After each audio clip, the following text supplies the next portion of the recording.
welcome people who are joining us on Facebook Live and LinkedIn and Twitter and all the other good places. My name is Nelda Schulte, and I know that my banner for some reason shows in reverse. I'm just checking with Restream people and seeing if they can fix that. But my website is neldaschulte.com, same as my logo, and I have a property. It's not a property management business.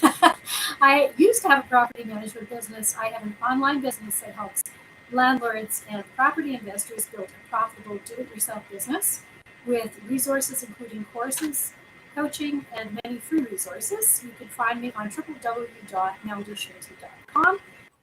I'm on Facebook at Alberta Landlords Watch and on Twitter at Nelda Helps Me. So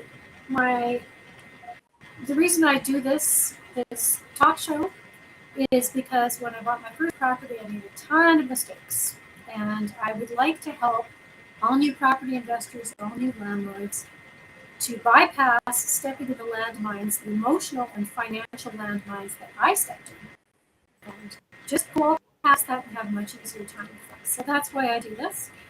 And that's why I bring on special guests like tonight's speaker, Sharmane Watt, who hails from Saskatchewan, and she is a multi-family property investor.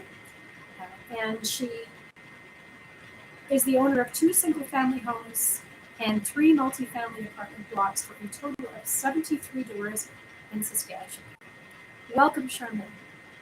Thank you for having me. I'm so glad you're here, and I know there are a lot of people who are so interested in multifamilies. They'd love to get started, but they have no idea how to get going. So how did you end up owning apartment blocks? Tell us what your journey was and how you got there. Well, it's been a long, hard journey, actually. It's not been easy along the road, but anything that's worth doing does take time. The first one I got involved in was a person out of Saskatchewan I knew had bought one, and they were looking for investors. And at that time, I didn't have quite enough money to invest. So I knew somebody else that was also wanting to invest in an apartment block. So I introduced them, and in doing so, the owner of the property decided that for the money that this investor had invested, that they'd give me a percentage ownership for that. So I appreciated getting started that way. And then the second one was a similar situation in Regina. And then the third one, I actually had found the apartment block, and I felt, well, this is a great building. The boiler is in good condition. I believe the boiler was from 91 or 93, something like that. But it's a great building. It's got concrete blocks, it's got concrete floors. So it's a really solid construction. The other thing I liked about the building was it had a pitched roof. I personally hate flat roofs.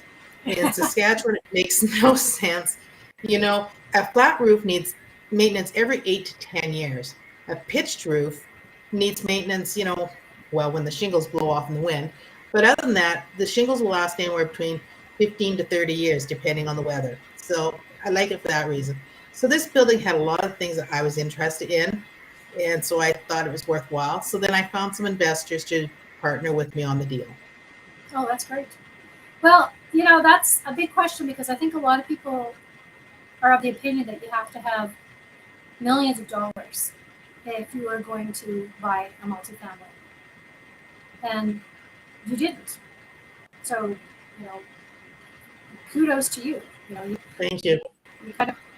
You put yourself out there. You said, "This is what I'd like to do." You said, "I can't afford it, but I can find you somebody who can." And then they said, "Well, no, let's bring you in. Let's bring you in." So that's great. So there are a lot of great ways to get into real estate, but I think a lot of people think if you don't have the money, that's it. The door is closed. And clearly, what you've shown us is that that's not the case. So I'm actually very happy to hear that. So what kinds of questions should somebody be asking when they're going to buy an apartment complex? Because you talked about the roof, you talked about the boiler. What should they be looking for? Well, they should always make sure there's no liens on the property or that somebody hasn't been sued and they have something, owing against the property in that respect. Make sure that you do a thorough building inspection. Is the crawl space, does it need any, how old are the sewer lines? How old is the electrical in the building? The building I found and I did all the work on here in Regina, it had new electrical put into the building prior to me buying it. So that was one less thing. The building was built in 68. So you can assume that back in 1968, they did not have the electrical requirements that we have now with microwaves and dishwashers and electronics. So a lot of the apartment blocks that are older cannot handle the electrical requirements that people need nowadays. So you have a potential to have fires. The other thing I like about the concrete building is it doesn't allow sound to transmit from suite to suite. You don't even know you have neighbors most of the time in this building, which is huge. So in this particular building, I've made it an adult-only building, and I target shift workers and it's been quite easy to fill in that respect. Look and see if there's any outstanding repair requests on the property from the city. Here in Regina, we have to do a backflow, I forget what it's called, but it's a backflow test on your system every year to make sure that no contaminated water is going back into the city side of the water system, which is huge. Check and see how old are the windows? Have they been updated, or are they original to building? One of the things I did not check on this building, and I found out after that, each suite above grade had air conditioners, like the wall-mounted ones. Yep. What I didn't realize is that they are original to the building. Well, how effective do you think those ones from 1968 are? And the previous owners had actually just been repairing them. It was crazy. But I think one of the challenges they had come into was the fact that you can't just go to a Canadian Tire or Home Depot and buy one that would fit in this box in the wall. And because it's made of brick on the outside, or the concrete block, it was hard to retrofit it. So I found a company out of Winnipeg that makes the air conditioners that would fit into this spot. They're not cheap, but they are very efficient. And the tenants love them because it keeps them really nice and cool. Yeah, that's so great. So those are all things that you have to kind of look out for that you wouldn't think of. So did you look in every single suite in the apartment? Yes, I did. One of the things I did not notice at the time of the inspection was the fact that somewhere along the line, somebody had spray foamed all the shutoff valves underneath the bathroom sinks and the kitchen sinks. And the only reasoning I could see somebody doing that, I'm going to guess that some property management said, oh, we've got a pest problem. They sent their maintenance person out to deal with it, and that was their way of dealing with it, to fill any cavity to prevent pest movement. Spray foam is a great idea, just not around your shutoff valves, because then when you have a water emergency, you can't turn them off. So as we're renovating, we're dealing with all those little issues. And as we renovate, the other thing that we do is you will find holes between the suites, just like it's a hot water system. So you've got radiator lines going through each suite. So we take and we use a pest block spray foam and seal up those holes. If a mouse was to get in the building, they're not going to have free reign. If cockroaches get in, again, you're able to contain any pest to hopefully one suite and deal with it instead of letting them have free reign of the building. The other thing that we do is we treat the crawl space every 3 to 4 months with mouse bait. The thought behind that is if pests are getting into the building in the form of mice, that they're coming in through the crawl space. So this is a preventive measure. And it's much easier to do that than to have a tenant calling and say, hey, I've got a mouse issue or mice spread disease. And once they're in, they multiply pretty quickly. So if you can keep them at bay and deal with them before they become an issue, you're much better off. That's a very smart idea. Yeah, I managed a condo for a client. And they had a mouse problem. And we found the mouse hole. It was on the outside. It was electrical outlet that came loose on the deck. And we found it. We notified the property manager of the condo building, and they didn't want to fix it. So really? We fixed it. We plugged the mouse hole. I got a maintenance guy in to find any other holes in the building. We fixed everything. He plugged all the holes, and then the exterminator came. And then I hired a cleaning crew to come in and clean up because the woman, the couple, was completely freaked out by having mice in her condo. Right. So anyway, while we were property management, it was taken care of. And then we left. I stopped that business and went online. And then they had a huge mouse infestation. Apparently the mice were coming through they were on the main floor between the parkade and it was close to the Bow River. So okay. you were getting a lot of pests and a lot of bugs and stuff anyway. So that was kind of an issue. So then they actually ended up moving out and suing the property management company because they weren't able to deal with the mouse issue. They didn't take it seriously, and she stayed someplace else. She moved out, so they were still on a lease in one place, haven't paid any other lease, and anyway, it did not end well. I've got a question here from Victor. Does the pest blocker stop bed bugs? Does what? The pest you put in between the pipes between the apartments, does it stop bed bugs? Yes, it does. It prevents any pest movement because it seals up that hole, and therefore they can't just walk through a wall, right? The other thing about my buildings, all the apartment blocks that I own, they're actually all concrete block. Well, pardon me, the one is not, I guess. It's concrete block on the outside, but it has wood floors on the interior and wood walls. Whereas the other two I own, they actually have concrete blocks between each suite as well. So that's another reason that it's so quiet. But when you put this pest block spray foam in, it's made by Great Stuff. It actually swells up and fills that cavity. So a bed bug can't get through, or if it does, it's because there's still a little hole there. And you may want to go back and try respraying it because you maybe didn't get it right in there the first time. So just, if you do find that, take care of it that way. Find yourself a really excellent pest control expert. I've got one now. I think this is the third person I'm on. And somebody had introduced cockroaches into the building. They had them for 4 months before they told me. And by then, of course, they had infested another suite because they were friends and they went back and forth. And those two suites are the only ones that had the issues.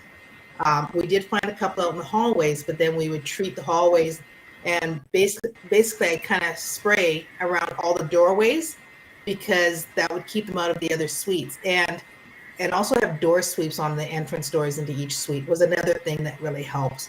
So anything that you can do to prevent a pest from moving about is worth your time and effort.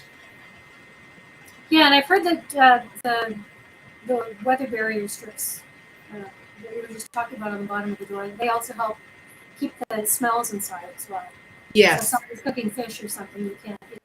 Well, another thing, yes, and another thing about the door sweeps on the bottom to help seal the suite,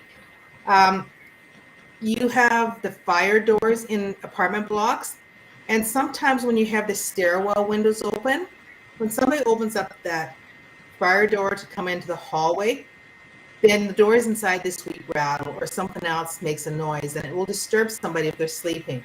So that's another thing about putting in a door sweep or something else. Some of the suites have actually got the pool noodles that they've cut and just slid under there, and that works really well too.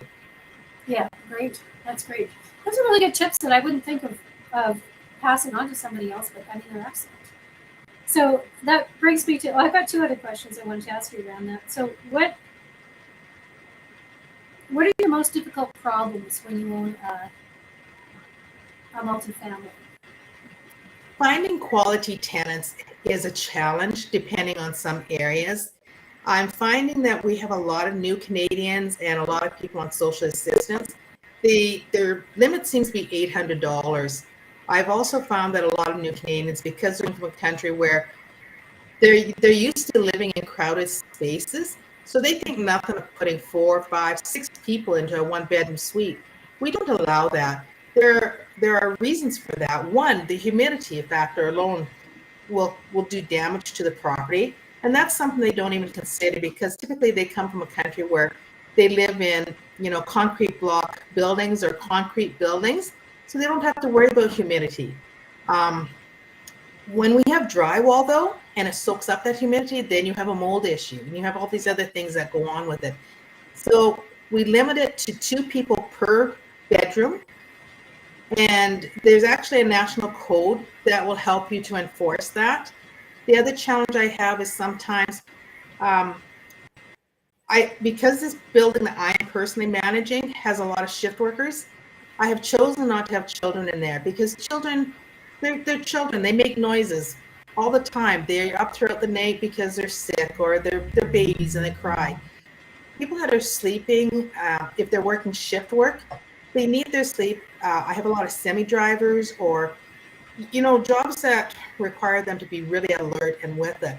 So that's one of the reasons I chose to go to a child-free environment for this particular unit. I think So children you need more of a single family home. Yeah. So you're kind of looking at I'm guessing that area is kind of must be sort of like a trades worker or shift worker kind of area. Well, it's close to the major arteries in the city, so it's quick and Okay. easy to get out to all the major places. And that's one of the things. Okay. So when you were looking at the apartment building, you didn't just look at the plumbing, the electrical, concrete, the roof, the boiler.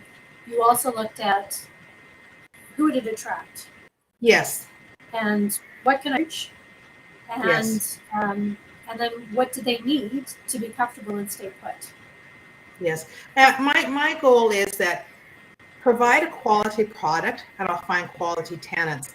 And in doing so, I also charge a higher rent than some of the units around me. In this particular building that I am personally managing, it's 17 suites, which is very unusual to have an odd number. So I have 16 one-bedroom units, and I have one two-bedroom, 1.5 bath. I never have troubles renting those suites out for more than the other ones in the neighborhood. And a lot of it is because, one, the common areas get cleaned every week, whereas a lot of the property management companies only clean the buildings once a month, which to me doesn't seem like it's suitable. I'm over on site all the time.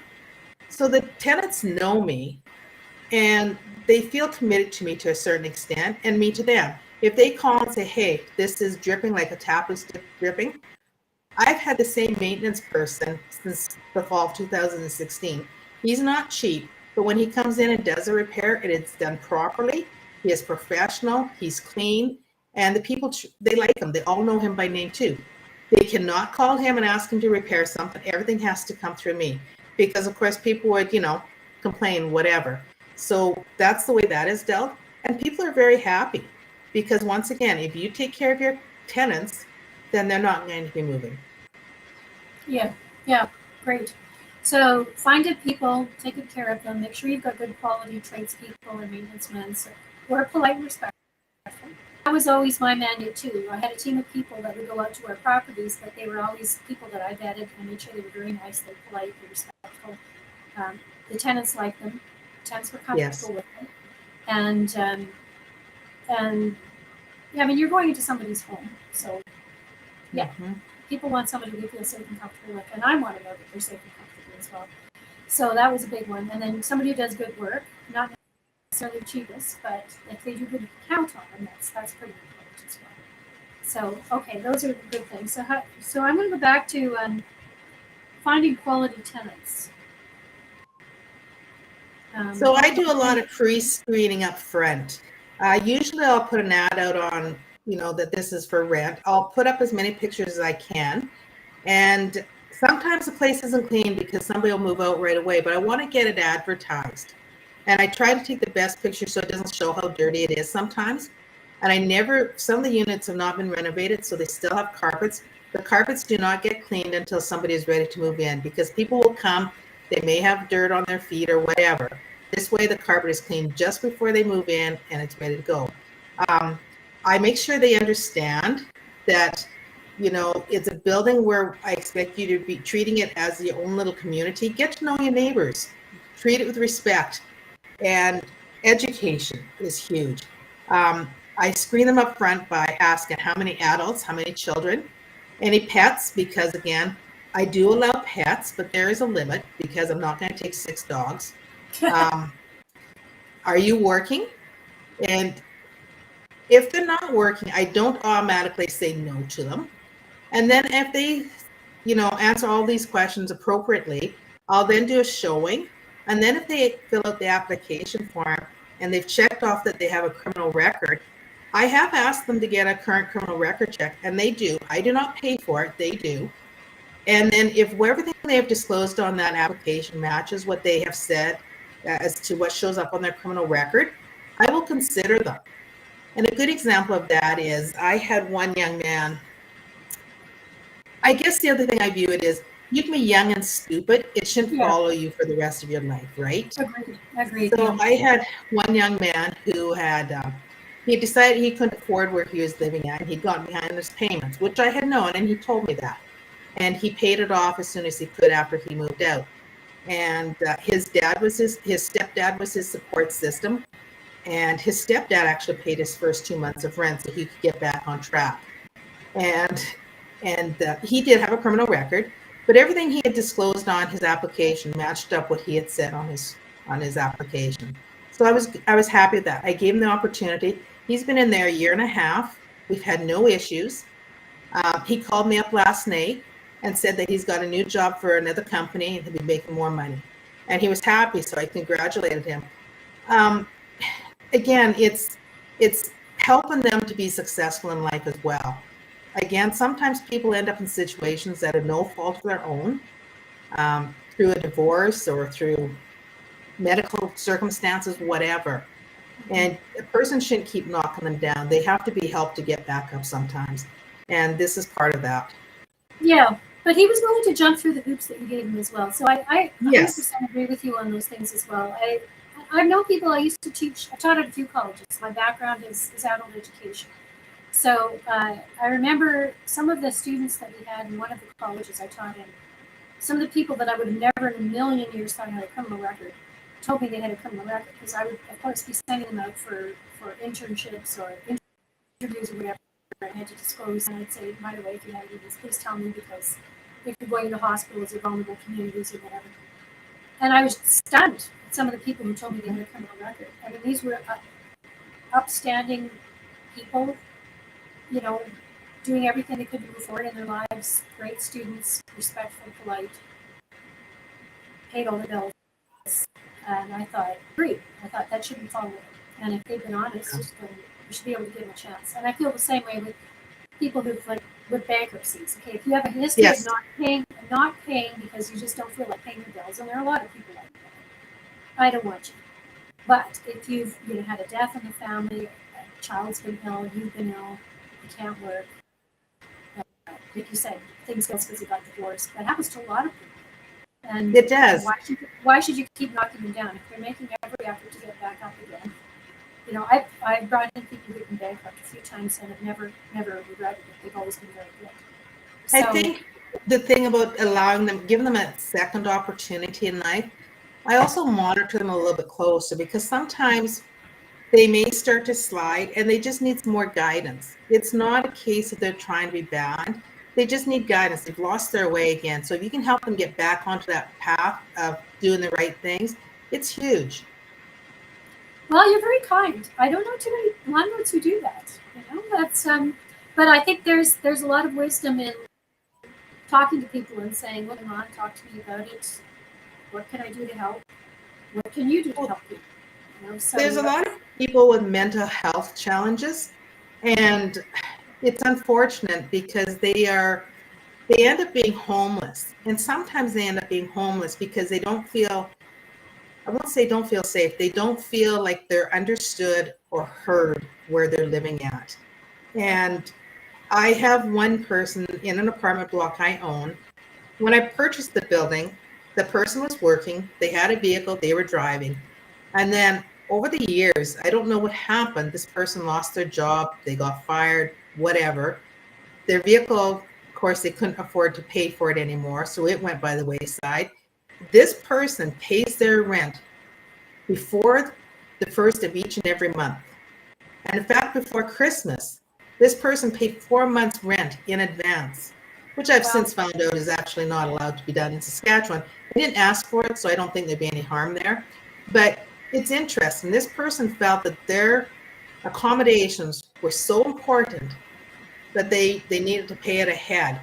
And unfortunately, when I've been into this person's suite, I feel sorry for the individual because they've ripped the doors off, they've punched holes in the walls, things like that. It's sad to see a person living like that, but the person is so kind and soft spoken and just they're a decent human being who is challenged with some mental health issues, unfortunately. So, and they shared that with me, and They're doing what they need to do to try and get better. Does work on the side when they can, and does have supportive family, which is huge. But again, this is a person that will probably never ever move, no matter what, because they don't like change. Yeah, yeah, yeah. And they feel comfortable where they are. Like Yes, they're not going to have too many places where they feel comfortable. They feel comfortable in a place. right. But they damaged your property, and you're okay They with it? did. I went into the suite the one day, and all the light, the switch plate covers were off, the light switches and the plug-ins, and so those had to be put back on for safety reasons, obviously. People that have mental health issues, they do things that make no sense to anyone else, and at the time, it makes sense to them. Yes. But Yeah. Yeah, I've got some interesting stories about that. I'm not even going to launch into them. We could be here all night. There's a question from one of the viewers. Do you use a property management software to manage your properties? I have not, but I definitely recommend it. Building would be one that I would recommend. It's because I'm only managing 19 doors of the 73 that I own. I didn't see a value in it, but because of all the work I've been doing recently, it's definitely, I think, worth it. Somebody had told me at one time not to go ahead and get software like that until you've got 100 doors. I think that's a mistake. It adds a lot of extra work that you don't need to be doing. So I think even having a few doors, I think it's probably worth the money to do so. I totally agree with you on that one. Actually, You don't need to use you don't need to use every aspect of the program. Pick and choose what you want to and pay for those parts. There are Canadian property management software programs for people with small portfolios, and they charge, they're free. The tenant cube is free for if you have 3 or fewer doors, and then they charge a very reasonable nominal rate. If it's $2 or $5 per door, and then you have access to all kinds of resources, and you can store documents and everything. It even does feed and collects rent for you. So for the price, it's almost a no-brainer to sign up for something like that. Especially if you're a one-person team, it's imperative that you streamline as much as you can. I've also, having the online forms is another asset. What's nice about that is the fact that you don't have troubles reading somebody's handwriting. It's legible. That's a big one. I will attest to that. I've spent many an hour on the phone asking someone, is that a T or a D? Is that an I or a J? Can you tell me if that's, whatever. But anyway, I've got the worst handwriting out there, so I wouldn't expect any of mine and be friendly at the end of that day, because that would probably put me in the bad books right after that. So we've talked about property management software. What's the easiest part of being an apartment building owner? We've talked about the hardest part is finding good tenants. What's the easiest part? The easiest part is after you found the right tenants, they treat you like family. Because I'm a pretty hands-on owner, I have been the one that's been over there doing renovations. I cut the grass, I do snow removal, whatever it takes. I've done it. I'm not doing that so much nowadays, but that is definitely what I did when I first started. And they'd see me out working on a hot summer day. They'd bring me out a drink without even being asked. That's very nice. It is wonderful. So once you've got that, the easiest part is that they're there to help you, and you don't even know it sometimes. A couple of years ago, I forgot to turn off the water sprinklers at the one property. And the last cold spell in March, of course, the pipe froze and burst like 10 p.m. And two of the tenants rushed out of their suites to see what the horrible noise was. And they discovered this frozen pipe burst outside. So they tried to shut it off, but of course they didn't know where the shutoff valve was for the water sprinklers. So they called me. And once I got over there and I said, oh, it's underneath the stairwell and there's no light under there. The one guy got out his cell phone, turned on the light. He crawled under the stairwell, not me. He did. And he turned off the water for me. Oh, that was sure nice, I must say. It's little things. Sharmane, I'm so happy to hear these nice stories, because we had two clients who had mega properties, like over 10 million real estate. And they had the worst attitude towards their tenants. We actually ended up firing both of them because I didn't like the way they treated people. I didn't like the way they were violating the RTA and human rights. And I just said, no, I'm not going to represent people. But tenants are bad. I don't want them to know who I am, blah, blah, blah.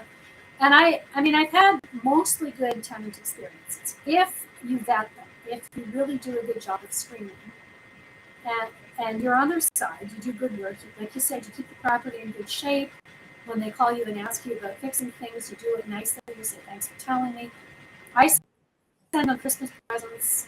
I send them welcome gifts. And the ones that I have now are all very appreciative and they're very kind. And I have 3 tenants that pay me early every month. Like, we're not talking a week. We're talking sometimes 2 weeks. So there are a lot of good people in the world. There are. You have to do your homework. They're not just going to show up. I also believe that tenants sometimes don't know how to be good tenants. You look at the way they've been raised, you look at the different environments they've been raised in or different countries. They don't know. So I have worked hard on educating tenants, and the reason I want to educate them is so they can be successful, and it cuts down on the workload for me as well. If they spot a challenge in the building or they see something, I don't live there. Let me know. I will action getting it repaired. You might see something that somebody will not see for 2 weeks. Let person know, and it can be fixed quicker. So I look at it as being tenants that don't know how to be good tenants, not that they want to be bad tenants. And that was part of the thing, of working on all this documentation that I've been doing over the years as well. Yes, I guess now would be a good time for you to talk about your documentation, because Sharmane told me about this before. She said, I've developed this documentation for newcomers to Canada, and I've got all these different ways that I can educate people. And I thought, yay, so glad to hear that kind of thing, because of course I do a lot of educating. That's what my website's all about. And I'm so thrilled when people come up with brilliant ideas like Sharmane did. So Sharmane, tell us what you created and tell us what it's about. Well, one of the first ones I created was, it was very basic. It had the address, it had all the emergency numbers. And the reason I did this, a mother from another country had just moved to Canada, had a small child, spoke no English, read no English. Communication was extremely hard.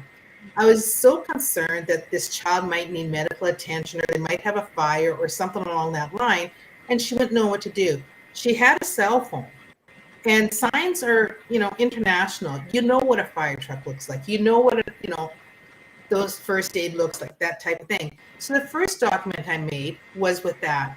So it had the police, fire, ambulance, 911, all those things on there, along with the address, because it's not, when you're in an emergency situation, you don't think clearly. So then you go, oh, what is my address? I don't know what my address is. And then you're kind of scrambling. But if you have this document sitting there, you know your address, and that'll help you get the emergency that you need so quick. And then any time that a challenge would come up within one of the rental properties, didn't matter which one it was in, I'd create a Be Smart document. So things like be balcony smart, be mail smart, be sewer smart, be humidity smart, all those types of things. And it's not always that it happened even in my building. I'd hear about it somewhere else. Be pest smart. So bed bug prevention, cockroach prevention. One tenant from a new country had called me one day and sent me a picture. I didn't know what this picture was. Turned out it was an orange that they had sitting out. They'd cut it up, and they had this trail of ants going to it. I'd never seen ants in the building. I was shocked. Well, they had a habit of cutting up oranges and leaving them sitting around for their children to eat. Oh. So, of course, the ants loved it. So I got some ant spray, and we sprayed it around. And he said, well, they're back. I said, well, stop leaving the food out. Again, it's educating them. So then they quit doing that. But I also had him spray around the exterior of his property, especially around the window wells and the doorways. And that actually took care of the situation as well. So again, different countries, different ways of doing things, and it's just getting them to understand. With being sewer smart, after I bought the one apartment block, I had a sewer backup in the one suite and did a lot of damage. And it turned out somebody had been putting potato peelings, carrot peelings, and stuff like that down the sewer line. Well, it doesn't take long to plug things up real quick. And so that was the second item I made up, was being sewer smart, what not to put down your sewer lines. And it's actually quite an extensive list, because if you go to at least for the city of Regina, if you go to the city of Regina website, it will show you a list. And of course, they have what they call fatbergs, I guess, that are a problem not just in Regina, but elsewhere throughout the world, because people put a lot of grease down the drains. Yeah. And then, of course, that plugs up the sewer lines further down. There's one area in Regina, it's a new development area in the south part of the city, and they have a real issue with fatbergs. And this particular community, because it's a new area, it's also got a very high new Canadian population. So the city has been working hard to educate the residents in that neighborhood not to be putting grease down the drain. Now, I don't know if the countries they come from don't have sewers that they have to be worried about. Like, I don't understand. But again, I just take it that they don't know, and that's why it's happening. So Yeah. educate, educate, educate. Yeah, that's really good. There was a book that I read years ago, and I still have a copy of it. It's by Mike Butler. He's an American landlord. He owns hundreds of properties. And he said the very first job that he got was bagging groceries at this place in the southern United States. And they gave him something like 15 hours of training for just bagging groceries. And he said, if this grocery store can give me 15 hours of training for bagging groceries, you can train your tenants who handing keys of $100,000 to $500 million property over to on how to treat your property so that it stays in good shape. Because he says if you don't educate somebody, if you don't tell them, you can't blame them if you don't know. That's right. So, yeah. The other thing I think it might help with in the future, although I've not had to test this theory, I figure if I educate them and I give them this documentation, I give it to them either in PDF by email, so I know they have received it, because we correspond back and forth by email, or I will actually give them a hard printout copy and leave it in the suite when they move in and ask them to read it and go over it. But one of the other things I'm hoping that if I ever had to use it, I'd be able to, in Saskatchewan, it's called Office of the Residential Tenancies, so they oversee what happens. If a tenant would say, well, I don't think I should have to pay for this, I'd say, well, hold on, you've been educated, don't put this down the sewer lines, and yet this is what we found as in your suite. So I'm hoping that they would side with me. Once again, I've never had to test it because I've worked on educating them instead, but I'm hoping that would help in some way. Yes. Yeah, and I'm sure it does, because, like you said, people don't know. We had a guy who lived in our downstairs suite, and we had sewage backup, so we got everything fixed. There was a broken sewage pipe. They did all the sleeving. That cost me like $10,000, $12,000, $15,000 to get it all done. And then his daughter came running upstairs and said, we got sewage backup again the first time around. And so I was like, what? I just had all this fixed. I had everything routed out. So anyway, we called the plumbers. They came down again, and one guy said, yeah, he's flushed grease down the sink, and that's why I called. Wow. And this was like a 40-something guy with a daughter, and I thought, he didn't know not to flush grease down the sink. He was white. He was Canadian. But regardless of whether people are immigrants or not, I think you have to educate everybody. Assume everybody does anything, and then right. And then you're better off. Yes. So you've talked about pre-screening, you've talked about vetting, you've talked about educating your tenants. How did you find your qualified team to help with your property? The boiler, the electrical, the carpentry, how did you find it? How did I find my team for helping me to take care of the property? Is that what your question was? Yeah. Yes. That has been a challenge. Actually, the first person I had that was doing maintenance at the property, he had a heart of gold. He meant well, but he was a jack of all trades and a master of none. I had him for 4 months. I was ready to kill him.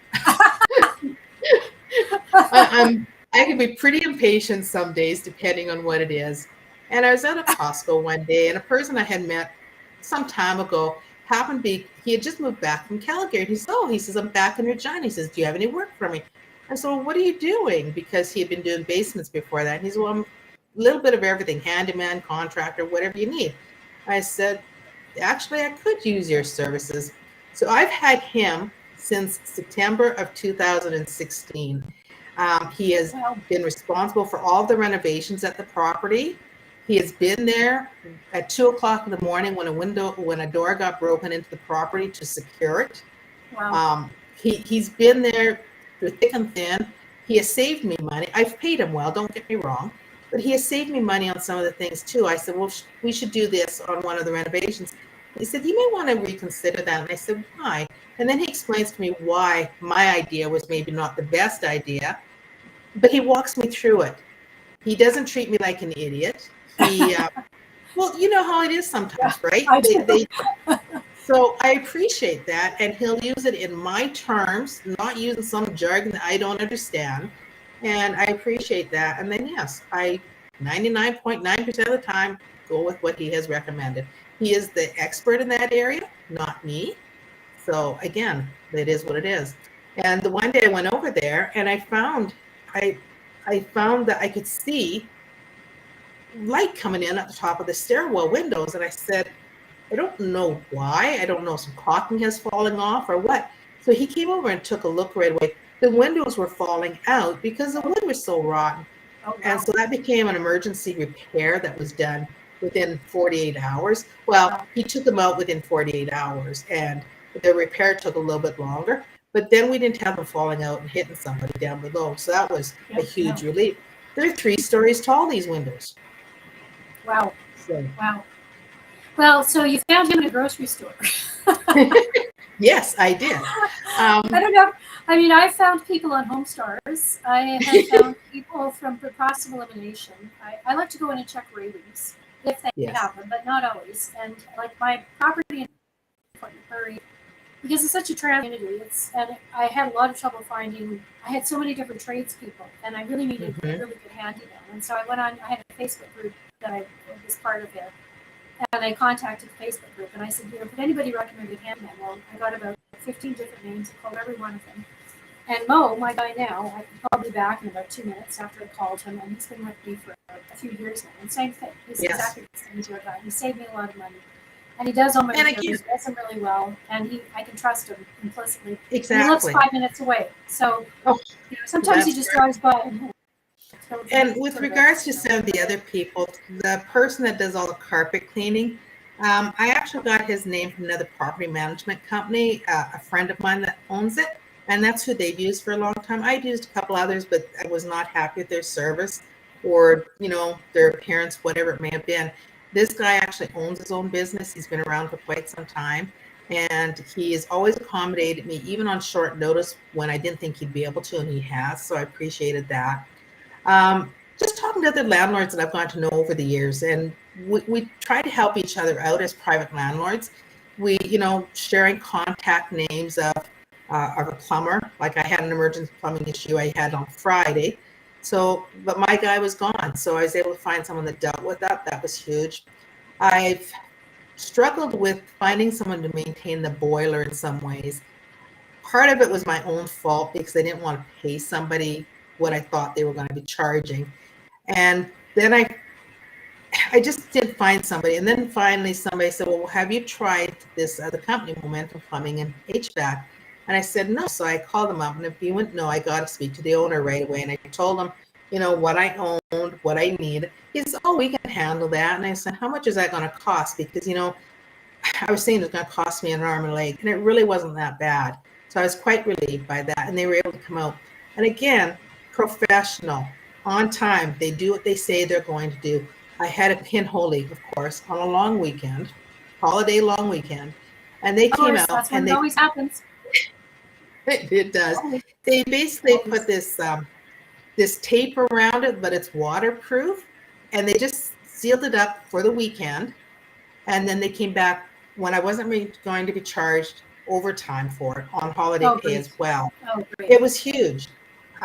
They've now been with me for 5 years, and again, they go out and because it's an apartment block and we have a boiler system for heat, every year we have to bleed the lines. It is what it is. It's just part of the process. And I know now which is the suite at the end of the line. It's the top floor on the southwest corner. So that person that had been in there for a couple of years, he'd call me and we'd go out and they'd fix it. And then, of course, about 48 hours later, he'd say, I have no heat. And they'd have to go back out. But he knew this. But the one day when they were on site and I was on site with them, I don't know what happened. He started yelling at me. And this guy's like 6 foot something. I'm just 5 feet tall. And it was actually the owner there that was there that day and not one of his employees. And so I just walked away and I waited for the person down at the door because there's no use in getting into an argument with somebody that's not going to, hear you. And there's a huge size difference, so I'm not going to win any fight in that respect. So I waited down at the bottom of the stairs, and when he was done, he came down. He says, "Don't you ever go into that suite by yourself." He would not leave the property until I had left the property in my vehicle. And then, of course, he made sure that all of his guys were aware that this person had a short temper. I'd never had a problem with this person. I think it was the straw that broke the camel's back that day, whatever had happened. And I immediately went home, issued him a written warning that verbal abuse would not be tolerated by anyone towards anyone. And I never had another problem with him. Yeah. So, it's good to have that wisdom that, like you said, of years where you realize that he's maybe had a day where, like you said, it was a straw that broke the camel's, but you had to set it straight and let him know. we do. And I think the other thing that person has to keep in mind is this was another new Canadian. Sometimes new Canadians, where they come from, women have no rights. So I think sometimes it's hard for them to acknowledge that a female owns the building and can tell them what they can and cannot do in the building, in that respect. So I think sometimes they have a problem with that. It's not something they're going to get over quickly or easily sometimes, and maybe never, depending on, how ingrained that is in them. But for this person, like I said, I never had problems with him again. He did move out in January of this year because I had to evict him for non-payment. He'd lost his job. But he moved out willingly, no issues. The place, he left some things behind, but it wasn't damaged. It wasn't overly dirty. So again, it's a win-win in that respect. Yes, I lost money, but it could have been a whole lot worse. Yeah. The other people. So do you have to, do you have to have a big reserve fund? Like if your boiler, like you said, you have. I don't have a deep reserve fund, and that's part of the challenge of owning properties. The investors, unfortunately, do not want to put in any more money, and that has now forced me into selling the building because we cannot continue going the way we are. So probably by the end of the week here, the building will be sold. And it is what it is. I'm going to be sad to see the building go, but I'm also going to be happy because if you have investors that are not, they're not doing what they signed up to do, it makes your job really hard. And so you just have to move on and say, yep, time for another opportunity somewhere else. So how was that the building that was 1968? Yes. Okay. Yeah, I've got one lady I know who's an investor who's made millions and millions, and she doesn't ever buy buildings that are any older than. She usually buys single-family dwellings, but no buildings that are older than 10 years old. Mm-hmm. Because 10 years is kind of the mark, and I've noticed that 10 years is the mark when things start breaking down. Right. But what I'm finding though is the problem, the challenge I find with a lot of the new builds, at least here, the multifamily units, they're all wood construction. Yeah. They're not good quality construction. They go up very quick, and you can hear your neighbor talk, and you can almost hear your neighbor breathing in some of them. I'm not opposed to cutting corners where you can, but sometimes I think they've cut corners a little too much when it comes to having multifamily residences and what they expect people to be living in and paying the prices that they are. Yeah, I wouldn't. As a renter, I moved out of wood frame buildings because my neighbors were having fights. People upstairs were having fights, and I thought, I don't want to do this. I don't want to hear it. So exactly. I moved into a concrete condo building, and I had a much easier time of things because I really didn't want to hear people's conversations. And at the time, I had a Mm-hmm. piano. I was teaching voice lessons, and I also didn't want them to be bugging me. So concrete buildings worked out really well.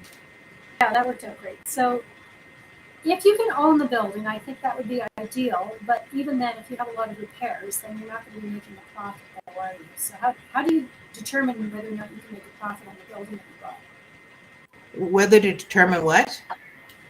How do you figure out whether or not the building's going to be profitable for you before you buy it? Well, after you've decided that, after you've gone through the building and you know what the price is, then you have to determine what the rents are. Can you actually increase those rents? Are they below market value? Sometimes they are, sometimes they're not. If you are going to increase rents, do you have a product that will sustain that rental rate? You can't, you can't have a building that's never seen any renovation since it was built and expect to get today's prices on it.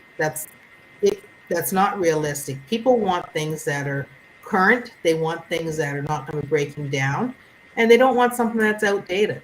So that's one of the things we've been doing in this building is renovating suites as finances have afforded to.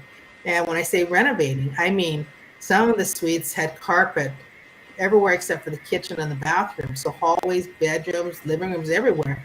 And yes, you can steam clean them, but they're still not nice, especially if somebody has a pet. It's not what people want. So the other thing is that people like the open living concept. So we take down the walls between the living room and the kitchen, and it gives you that big open space.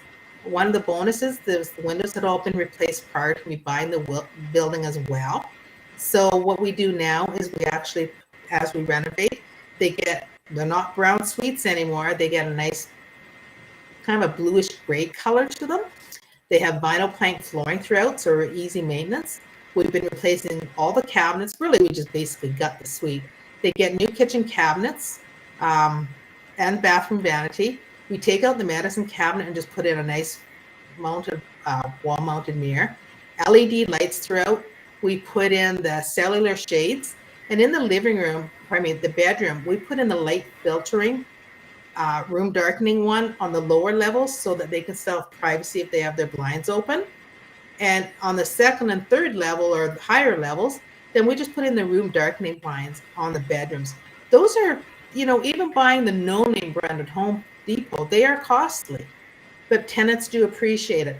One of the things I want to look into is seeing if we can Scotch guard them somehow, especially within the kitchen, to prevent any, for easier cleaning, because you can't change blinds out between each and every tenant as well. So, So how much does it are cost to there, renovate a one-bedroom apartment? it depends on the size of the unit and what actually has to be done. Because we're Okay. doing such extensive renovations and because prices have gone up, it's about $50,000 per suite. Okay. Because As again, opposed to, you've got to pay your contractor. They have insurance, they have premiums they have to pay as well. I do not go out and source materials. He does all of that. I don't do any of that. And the other thing that we've been doing is we've been changing all the copper lines as we can, like when we renovate as well. We're changing them to PEX and PVC because again, over the years, the copper is getting pinhole leaks, and so there are the odd, they're wearing out. That's all there is to it. It's a 1968 building.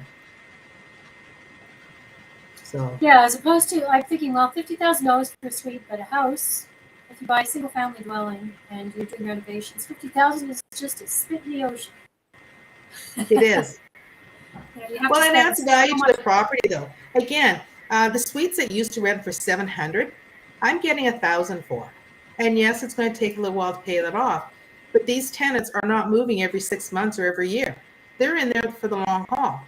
So I don't have that tenant turnover. So you're saving money on advertising. You're saving money on like all kinds of things. And again, the tenants I've got, almost all of them pay their rent before the first of the month. I'm not chasing them down looking for things. The other value add that you could do to a property if you buy it, storage, huge, Oh, for bicycles or for their winter tires, whatever. So if you have an area that you can put a storage unit on and rent that out as well, that's another value add. That's a brilliant idea. And do you charge extra for that, or is that included in other price? Yes, I would charge extra. The other thing is, at this particular building, I have 5 lower level units, so they have no outdoor space, whereas all the upper ones have large balconies. That's another bonus about having an older property. They have large balconies. The new builds have just something small for a little bistro table and 2 chairs if you're lucky. One person once made a comment, there's not even enough room to stand out here and smoke a cigarette and turn around. I don't smoke, so I didn't care. But I thought that was an interesting conversation, to have had with that person. So one of the other things where was I going to go with this now? I forgot. Sorry.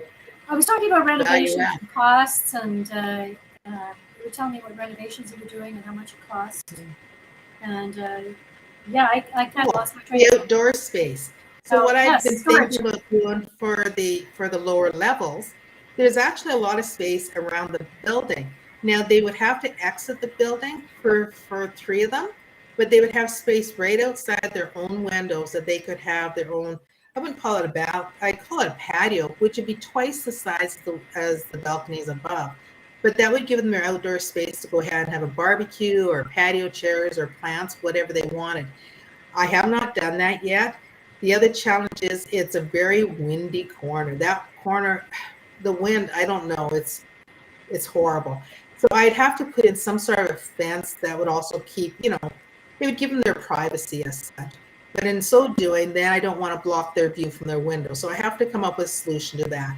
But anyone I've talked to, they love the idea of having that balcony, because then I could charge more for those lower level units as well, because now they've got that outdoor space. Yeah, that's a brilliant idea. I never thought of that. So that's really good. So I think we've covered just about everything we needed to cover here. We talked about how you got into investing, what are the worst parts of it, the hardest parts, the easiest parts, the nicest parts. We talked about your forms and your issues with bugs and how you educate your tenants in all areas, which is a brilliant idea. I think you're just a very good problem solver here. And then I talked about the last little bit where you had storage areas and document space, renovations, and all that too. Is there any last parting words that you want to instill with people who want to own a multifamily and want to get into it? I guess the thing is, don't be afraid. Get to know other landlords in your community that can help guide you along the way. Like I said, as private landlords here in Regina have gone to know each other. We've gone out for coffee prior to COVID to try and get to know each other as well, because we're a huge resource for each other. Don't look at them as being a competition, but look at them as being a partner in a lot of ways. Partners that can, especially if you have a partner that doesn't want to be doing what you're doing and you're doing it all by yourself, or you don't have something, maybe you don't even have a partner, but you need somebody and they can just guide you. Yes, we talk about the horror stories of being landlord. We also talk about the good things, as I've said. I've worked hard on getting the tenants in the buildings to treat each other, to treat the building as its own little community, and that has paid off immensely. And I guess it would have been October of 2020, a tenant called me just after midnight. I don't normally hear my cell phone ring when I go to bed, even though it sits on my nightstand. I am dead to the world, but I had not gone to sleep yet, so I answered it. It's unusual to get a call after midnight. So I answered it, and it was a resident saying, something's not right here. And I said, what do you mean? And they said, well, there's a cat out in the hallway, and that's not normal. And I said, okay. And they said, well, I tried calling the number. And I said, well, how did you get the number? Because, numbers, I don't release that information to anybody. That's tenant privacy stuff with me. And they said, oh, it was on the cat's tag. I said, okay. And they said, well, we can't hear the cell phone ringing, but we can hear the water running, like the shower running, which is unusual. It's been running for a lot longer than this person would normally have a shower running. And I said, oh, okay. And this person is not answering their door. So I said, okay. So I tried calling and no answer. So I just got dressed and I went over. And I knocked, no answer. So then I let myself in. I found this young person unconscious in the tub with the water running. Water all over the bathroom floor. So of course I turned off the water immediately. I made sure the plug was pulled. The person's head was out of the water. Even though they were in their early 20s, they'd had a medical emergency and they were unconscious. I called 911. The tenants that had notified me, they let the fire department in, then they let the ambulance in, then they let the police in, and directed them to which suite they needed to go to. It was because of those tenants getting to know the other people in the building and treating it as their own little community, not being nosy, but knowing what was not normal for that resident, and then reaching out and asking for, for help. And the fire department, they were shocked to find no illegal drugs in the building, like in the suite. They were shocked to find the suite clean. This young person had actually been studying at the kitchen table. They had their laptop open, their textbooks open, and they just had a medical emergency. I guess they hadn't been feeling well, went and thought, maybe I'll feel better if I have a bath or something, and they passed out. The person's life was saved because of these other residents. Oh, that's And it's huge. And then the fine thing about that was she got the medical help she needed, and then she asked to be let out of the lease so she could go home. Her parents lived 2 to 3 hours away, so she would have family support while she recovered for her medical emergency. And of course, you say yes. You're not going to, hold them to a lease that's not in their best interest. And then the police said, I have never, ever seen a landlord at this time of day in the building to let us in. So again, you've got to, Regina is small. We're not a Toronto or Vancouver, so I don't think that would work there. But it's getting your tenants to realize that they are useful, that they play a part in taking care of the property and the people in it. I love the way you view that, and I love the way you talk to people about community and how you practice what you preach. And I also love what you said about building a network. And that's how I found you. I found you through the Saskatchewan Landlords Group. And I also have a Facebook group called Alberta Landlords Watch. And I hook up with landlords network with landlords. We help each other out. And also there's a group of landlords I can call, even though I've been landlord for 18 years. Sometimes I'll have a difficult issue and I think I'm dealing with it correctly, but I really want to, need a sounding board. Somebody who's experienced that'll say, you're not overreacting, or, yes, you're doing the right thing, or whatever. I just having them listen to me sometimes makes all the Well, sometimes you're at that point where you think, am I really handling this appropriately? Did I take this the wrong way? Am I being overly sensitive? And so having another landlord that may be more experienced, may be calmer than yourself at that moment, whatever it might be, to bounce that idea off of is huge. It kind of takes you off the wall of jumping off the edge sometimes, and or saying something that you will regret saying later on. Yes. So don't be alone. That's right. Establish a network, establish a community, join the Saskatchewan Landlords Facebook group, join Alberta Landlords Watch, join my membership on neldaschulte.com. So that part of a group of people who can support each other, because we're much stronger together than we are on our own. So, Sharmane, I want to thank you. This was a wonderful interview, and you've got so many great ideas, and you put so many really wonderful humanitarian ideas into practice. And so I really want to thank you for sharing this with us tonight. So thank you so much. Thank you for having me. My pleasure. So if you liked this session, all you Facebook and LinkedIn and Twitter and YouTube viewers, like it, and tell all your friends and colleagues to share it with them, like it as well. And if you'd like to have access to free, reasonably priced landlording and property investment resources, jump onto my website, www.neldaschulte.com, and click the green membership button, and you're in. So thank you much, everyone, for joining us today. Thank you, Victor, for your wonderful questions. And Sharmane will be in touch through the group, through the network, through the line. Thank you. Have a good Goodbye.